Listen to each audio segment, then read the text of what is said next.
De 9 a 12. ACAF. Señor Salvatierra, muy buenos días. Gracias por estar acá en Radio Compañera. Buenos días, Andrés. José, buen día a todos. Y bueno, también, como dice el doctor, prestos a colaborar en cualquier duda. Y como me quedo con la frase, esto lo tenemos que sacar todos entre todos juntos para salir adelante de la pandemia, ¿no? Seguro, seguro que sí. Quiero comenzar con usted, doctor Salvatierra. Acabamos de escuchar el reporte de nuestros colegas en las calles, en las diferentes farmacias, que aseguran que medicamentos preventivos hay en las farmacias, los medicamentos preventivos, pero los medicamentos que son utilizados para las personas que están en terapia intensiva, esos son los que están ausentes, faltan en las diferentes farmacias. Ustedes han sacado un comunicado en las últimas horas. ¿Cuál es la preocupación de su asociación, señor Salvatierra? Bueno, primero, yo represento a la Asociación de Cadenas de Farmacias de Bolivia. Estamos agremiadas a las cadenas de todo Bolivia, de Económica de Potosí, San Elías en Sucre, Copacabana en el Alto, San Agustín en Sucre, San Elías y Maxifarma en Cochabamba, Farmacor, Farmacia Chávez, Hipermaxi y Santa Cruz. Entonces, nosotros venimos ya un año con el tema de la pandemia aprendiendo, como se sabe, al comienzo no sabíamos cómo luchar con ella y tratando de prever estos tipos de situaciones.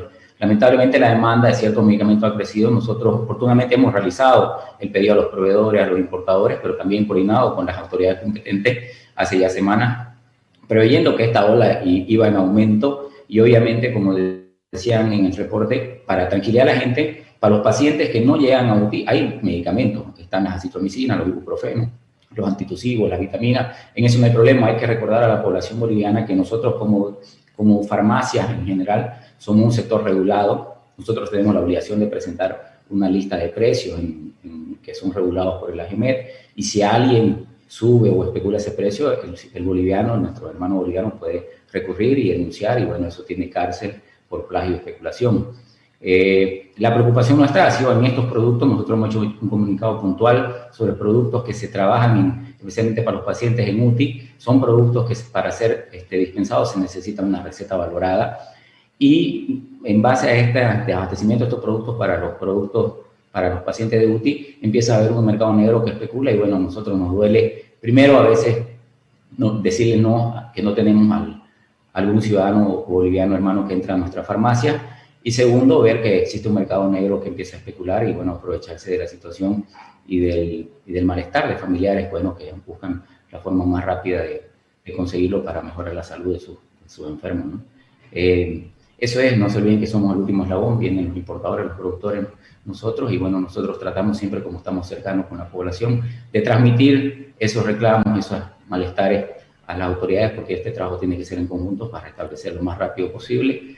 Lo que decía la compañera en la entrevista, ¿no? O sea, se está priorizando los hospitales, pero parece que no alcanza porque están yendo a la farmacia y nosotros también no estamos con muchos productos, ¿no? Específicamente de UTI. Para que la población no esté intranquila y por ahí piensa que es todo, es específicamente los productos de UTI, ¿no? Los demás productos hay a nivel nacional, gracias a Dios hay un buen abastecimiento. Ahora, señor Salvatierra, para ser muy puntuales, porque esto es de interés de la población que está buscando medicamentos preventivos. Medicamentos preventivos hay en las farmacias, los precios están establecidos, ahí hay un poquito de tranquilidad. Medicamentos para terapia intensiva, esos son los que están escaseando. ¿Por qué? Es la pregunta. ¿Por qué? ¿Qué pasa? ¿No se están importando? ¿Qué les dicen las empresas importadoras, los laboratorios o los que elaboran en el país este tipo de medicamentos? ¿Qué está pasando? ¿Por qué hay escasez de esta situación? Miren, nosotros venimos hace tiempo tratando de prever esto, ¿no? Y pidiendo muchísimo más para que no sea así. La respuesta de los importadores es que como es una pandemia mundial, los productores de origen, o sea, de los países donde importan, le están restringiendo los cupos, ¿no? Ahí tendría que haber un trabajo conjunto entre importadores, nosotros y el gobierno, para presionar un poco a esas personas que exportan y que nosotros importamos. Lastimosamente, la mayoría de estos productos son importados en Bolivia. Entonces, estamos teniendo ese problema, ¿no? Ellos están diciendo que van a ir llegando semana a semana, de a poco, pero nos preocupa que no sean las cantidades que necesita la población boliviana en este momento de la pandemia, y bueno, terminen recurriendo al mercado negro, que es lo que no queremos, porque, como yo le digo, si son productos con receta valorada, igual son con receta valorada en los países vecinos, y de algún país vecino está llegando, en qué condiciones, cómo, y nos preocupa que la población esté suministrándose esos medicamentos, ¿no? Bueno, Miguel, hace rato usted decía una frase que me gustó. Se puede vencer juntos a la pandemia, ¿no? Juntos. ¿Cómo tendríamos que operar juntos, Miguel?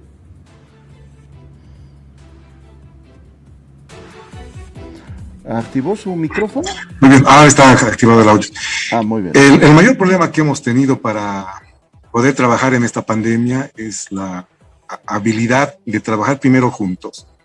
Y cuando decimos juntos, cada quien tiene un papel determinado. Y el problema y el error que hemos cometido el año pasado, y lo seguimos cometiendo, es que no están definidos bien los papeles. En el control de una pandemia está quienes dirigen la planificación, organizan la planificación, otros son los que hacen el análisis, pero lo más importante son los que hacen las acciones.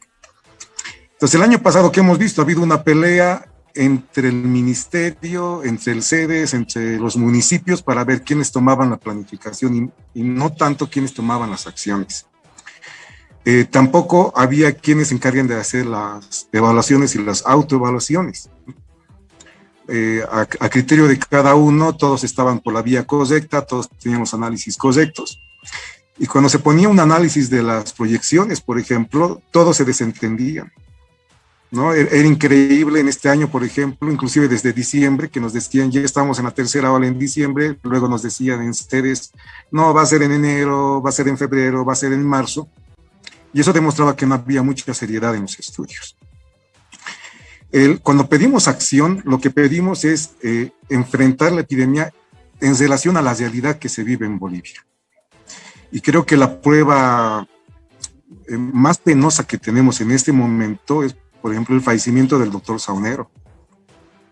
Que uno, pese a ser médico, segundo, o sea, tener un cargo importante, secretario municipal de salud. Tercero, o sea, estaba económicamente considerado dentro de la clase media un poquito por encima. Tenía un montón de colegas que conocían, etc. ¿Qué pudo fallar? ¿No? Y el problema de que lo que pudo fallar es que no aplicamos la realidad. Seguimos pensando que en los supuestos, ¿no? Aplicaremos el protocolo que funcionó en Estados Unidos, el protocolo que funcionó en Inglaterra. Perfecto, son protocolos que pueden funcionar, pero en Bolivia no llegan. ¿Y qué pasa si no llegan? ¿Nos lavamos las manos? ¿O buscamos otro tipo de protocolos? ¿Cuál es la iniciativa que tenemos nosotros los médicos para tener protocolos actuales? Porque recordemos que el tocilizumab, un anticuerpo monoclonal, que más allá de lo difícil de su nombre, es difícil de adquirir, ¿no? El precio es altísimo, más en el contrabando. Más o menos el precio regulado por el ministerio por frasco supera los 7,000 bolivianos, pero por contrabando lo conseguimos en 14,000. No se necesita un frasco, se necesitan muchísimos frascos superiores a la decena. Está fuera del alcance inclusive económico de varias personas, pero lo más importante es que no llega de manera regular a Bolivia. Ese es el mayor conflicto que hacemos. Entonces, ¿cuál va a ser la solución? La solución es que cada quien trabaje por su lado. Uno, los que van a hacer la planificación, decir muy bien, nosotros vamos a agilizar los canales de importación de medicamentos, ¿no?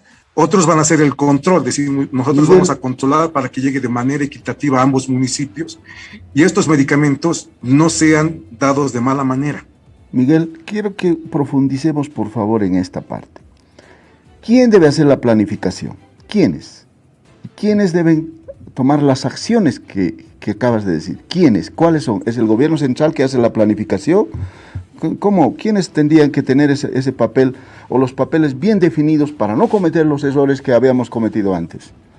Sí, la planificación general, de hecho, es responsabilidad del Ministerio de Salud.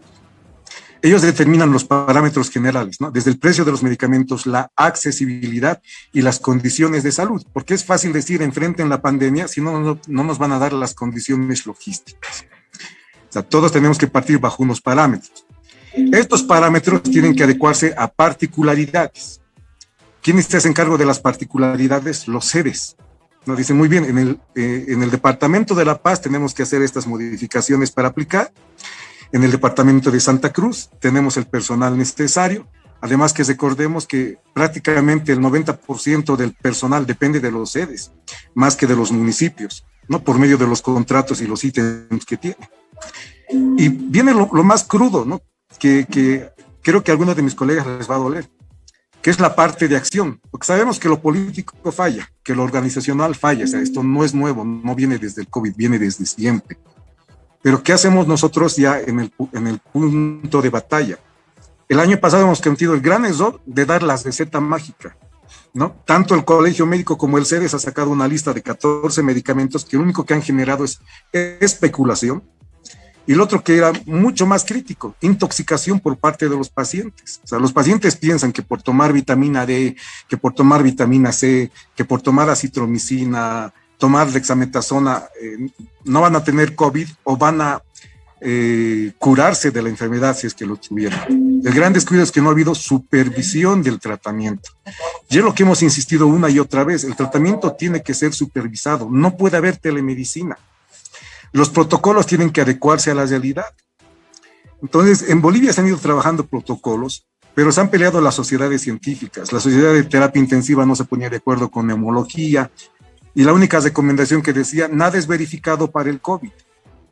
Entonces, siguen en el periodo de investigación, y en las epidemias no podemos trabajar con investigaciones. Las investigaciones demoran mucho, demoran 3, demoran 5 años. En epidemias trabajamos con la opinión de expertos.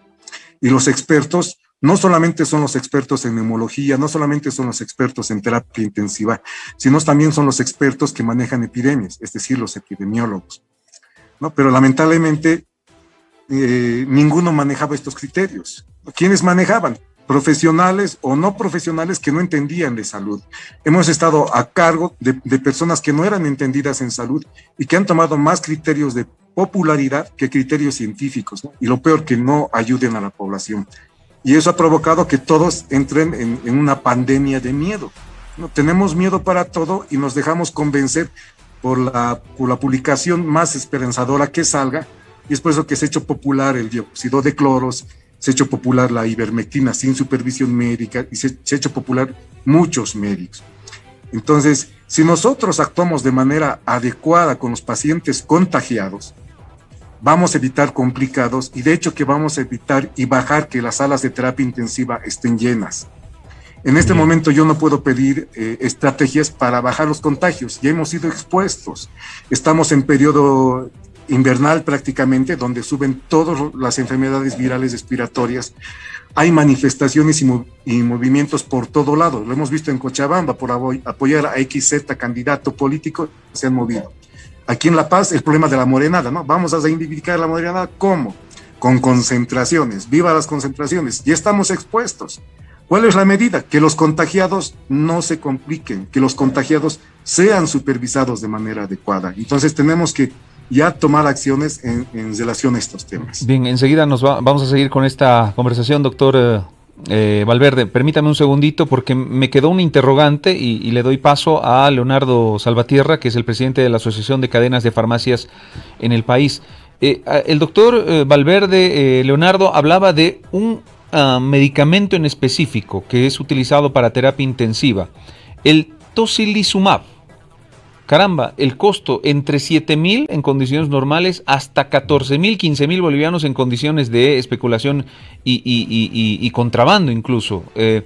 Leonardo, ¿qué saben ustedes de este tipo de medicamentos?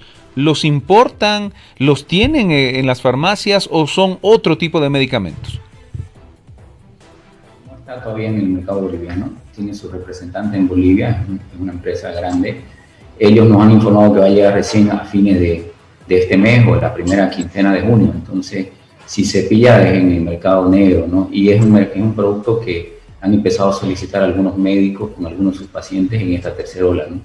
No se ha utilizado en las otras olas, porque como yo coincido con el doctor, cada paciente es único y tiene que ser tratado con su médico, ¿no? Para no automedicarse y buscar la solución de manera individual. En las anteriores olas, Leonardo, se escuchaba bastante, muchísimo del Remdesivir, por ejemplo, ese tipo de medicamentos. ¿Esos hay en este momento? Hay y se han estado acabando, ¿no? Ese fue un producto que empezaron a utilizar mucho los médicos terapistas en la segunda ola también, y que no se usó en la primera, también como son productos nuevos que aparecen, que empiezan a usar los médicos, entonces a veces no tenemos la prevención de tenerlo a tiempo, o un producto que no se movía, como dice, un día sale una cosa, otro día otra, y es importante acudirnos más a la ciencia, ¿no? El Remdesivir sí hubo en la segunda ola y ahora se está acabando porque parece que hay más pacientes en terapia, incluido el gobierno nacional trajo un lote grande de productos, si no me equivoco, lo vi en una noticia, y debería estar en la seguridad social, ¿no? Ese producto.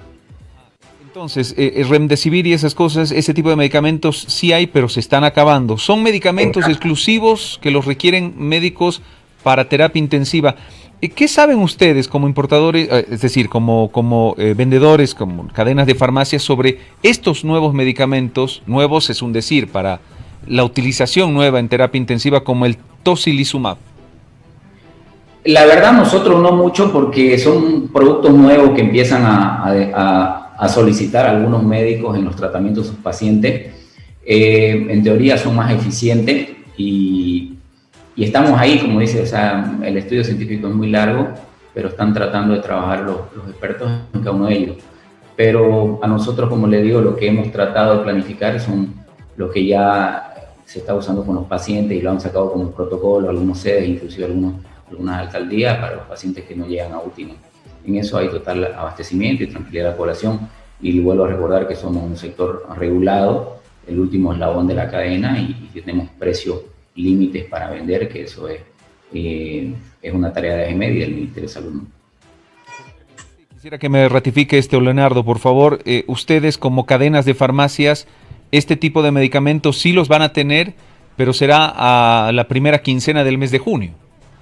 Sí, eso es lo que nos informan los importadores. Nosotros, lastimosamente, no somos importadores ni productores, pero estamos constantemente trabajando de la mano con ellos y tratando de que no lleguen a haber estos quiebres de stock.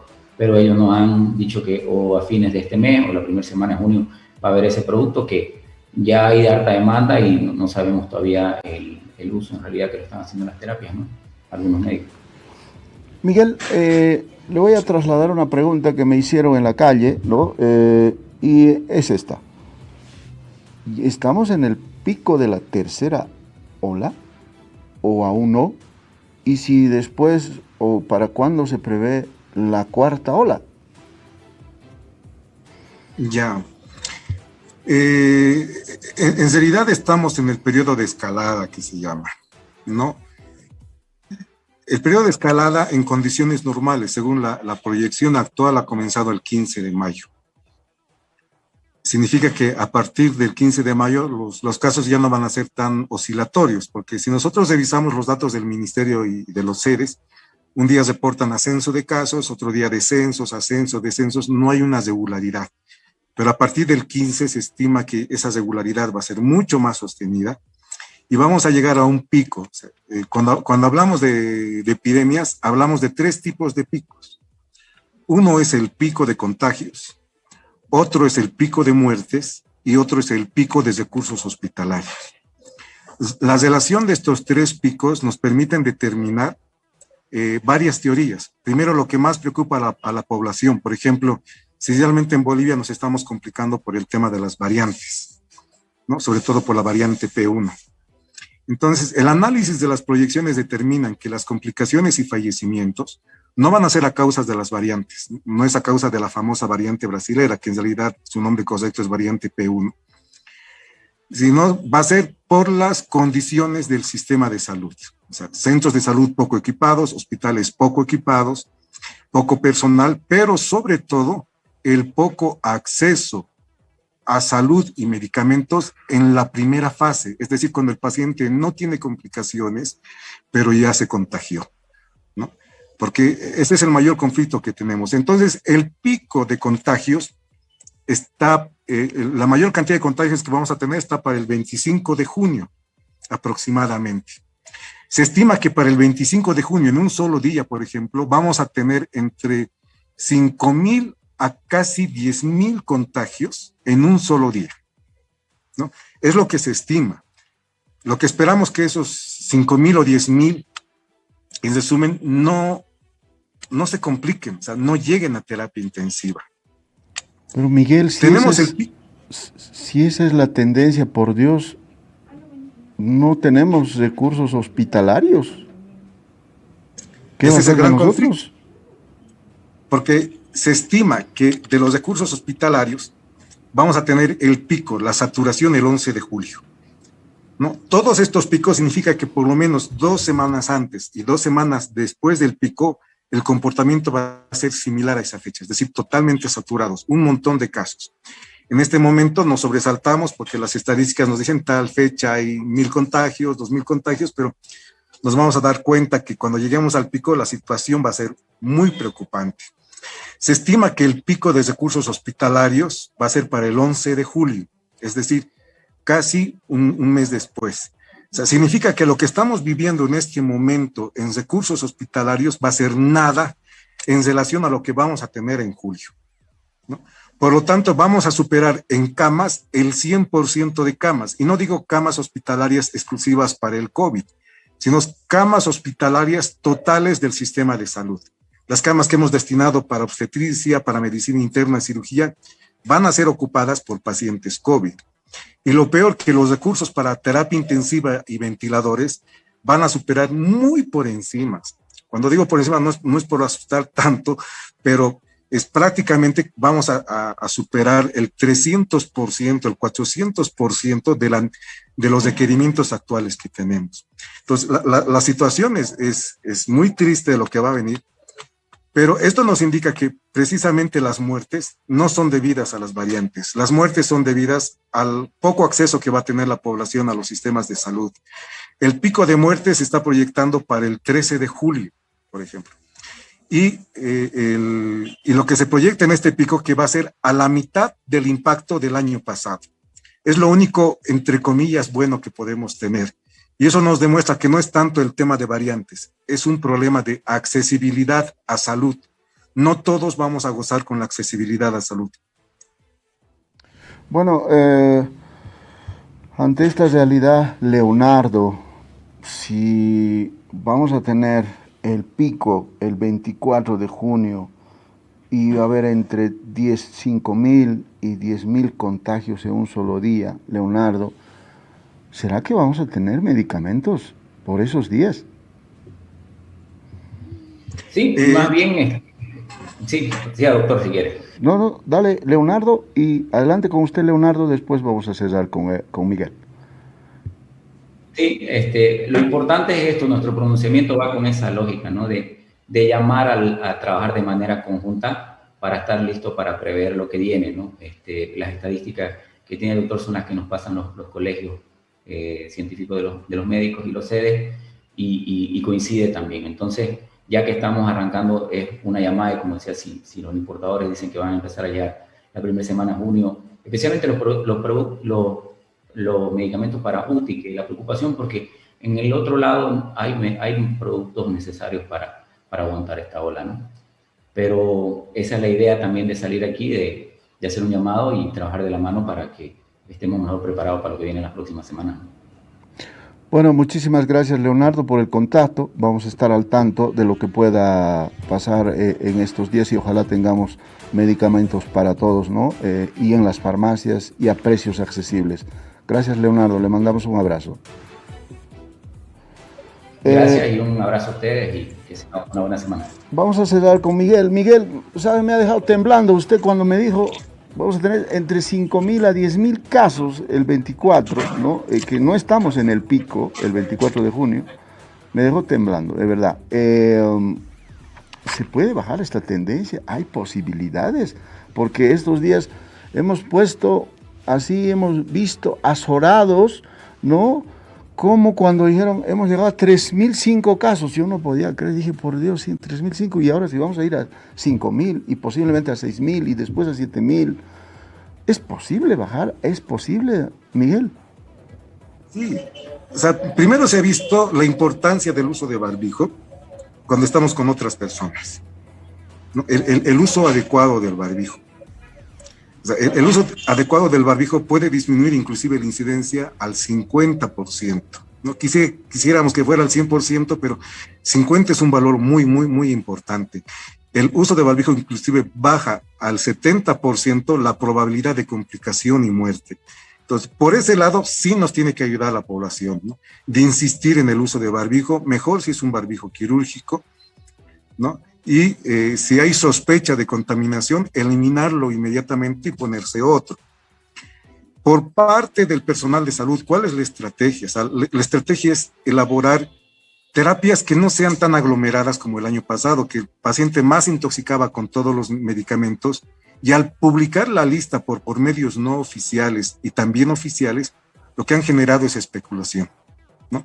La ivermectina, por ejemplo, ¿cuánto valía antes del COVID? El valor promedio de la ivermectina como genérico era casi menor a 10 centavos.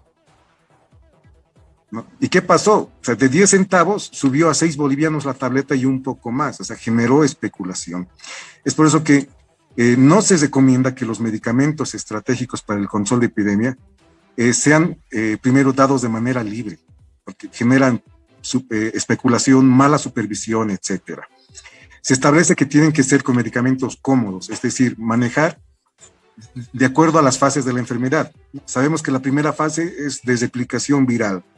¿Qué medicamentos son óptimos? Y te digo, en Bolivia tenemos medicamentos óptimos que sirven para la replicación viral, que ya han sido puestos en otros países. El COVID no es el primer coronavirus que ha traído aflicción al mundo. Sabemos que el virus del COVID es el SARS-CoV-2. Por lo menos, entonces entendemos que hay un SARS-CoV-1 y el hermanito del SARS-CoV-1 es el MERS. ¿Por qué no hay vacunas para el SARS-CoV-1 y para el MERS? Porque han sido contenidos precisamente con esta lógica. Primero, trato la fase de replicación, donde el paciente no está complicado. Cuando hablamos de epidemias, no es decir solamente trato al paciente que tiene síntomas. Cuando tenemos epidemias, decimos tratamos a todos, porque el objetivo es que no se contagien más, ¿no? Por lo tanto, buscamos los medicamentos accesibles al bolsillo, accesibles para tomar, que el paciente me entienda fácilmente cómo se tome, pero lo más importante, y lo vuelvo a repetir, supervisión. Tiene que haber un médico que diga cómo te va con el medicamento. Es normal encontrar estos efectos colaterales, ¿no? Náuseas, diarrea, es normal. Se va a pasar cuando terminen los medicamentos, pero lo más importante, no vas a contagiar a tu familia. El paciente entiende. Hay una cultura de miedo que ha hecho que prácticamente se desborde todo. El paciente toma de manera automática, nos ponemos los barbijos de manera automática, ¿no? Pero nadie se ha puesto a razonar y decir, ¿por qué tomo? ¿Por qué me protejo? Si entendemos las cosas, la población va a entender. Si los médicos entienden los protocolos, también van a cumplir su parte, porque también los médicos se han vuelto autómatas. Manejan a diestra y siniestra los protocolos que se han dado el año pasado, sin conocer los principios fisiológicos, sin conocer los principios tóxicos. O sea, para algo nos hemos formado como médicos, pero ahora nos hemos vuelto mecánicos. Sí, tome aquello, sí, y se lavan las manos. Por eso la telemedicina en Bolivia no funciona, ¿no? Okay. Entonces tenemos que adecuarnos a las fases. Después que viene la fase de replicación viral, viene una fase que se llama la fase de observación, donde ya el proceso inflamatorio o de coagulación puede manifestarse. Okay. Aún así se puede hacer tratamiento domiciliario o inclusive tratamiento hospitalario sin requerir terapia intensiva. Y cuando las cosas ya se han salido fuera de control, es decir, en promedio 2 o un poco más de semanas después, ya las cosas están perdidas, porque el paciente llega a terapia intensiva y revertir ese cuadro es prácticamente imposible. Es por eso que vienen los decesos. Pues las proyecciones nos han demostrado que el virus quiere sobrevivir, por eso se multiplica más rápido, pero quiere estar acorde con su huésped.